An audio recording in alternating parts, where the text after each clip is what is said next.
po mga kalingap, mapagpalang hapon po sa ating lahat. Kumusta? Naway nasa mabuti po kayong kalagayan.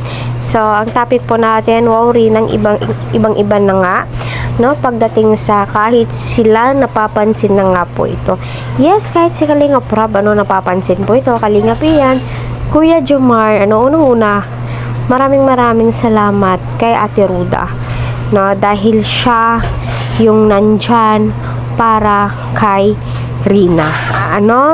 Pinupunan niya lahat ng pagkukulang ng magulang ni Rina, which is nakakatulong po yun, no, para sa malaking pagbabago sa buhay ni Rina, kasi yun naman po talaga yung gusto po nating mangyari, na makapag-aral siya, gumaling na po siya, kasi marami tayo ang nasasayangan, no? So 2 weeks pa lang, no, or magwa 1 month na ibinalik ni mama ni Rina dyan sa kanila, pero kita po natin yung improvement, no, napakalaki, kasi nga po hindi po siya napapabayaan sa pagkain, nakakapagmeryenda po siya, at nakakatulog po siya sa tamang oras, at nire-relax din po ang kaisipan ni Rina, na kumbaga nare-refresh po lahat, wala pong negative energy sa paligid po niya, kasi alam naman po natin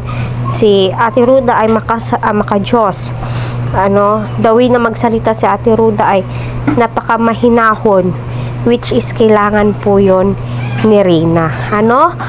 Maraming salamat po kay Ate Ruda, kay Kalingap Rob, sa maraming salamat po Ate Ruda sa walang sawang pagsuporta mo kay Rina, sa paggabay mo sa kanya, pagturo mo ng tama at mali. Yun po yung pinaka-importante. At kita po natin na andyan po si Casey, malaki na din po ang pinagbago ni Casey simula nang matulungan po nila Kalingap Rob,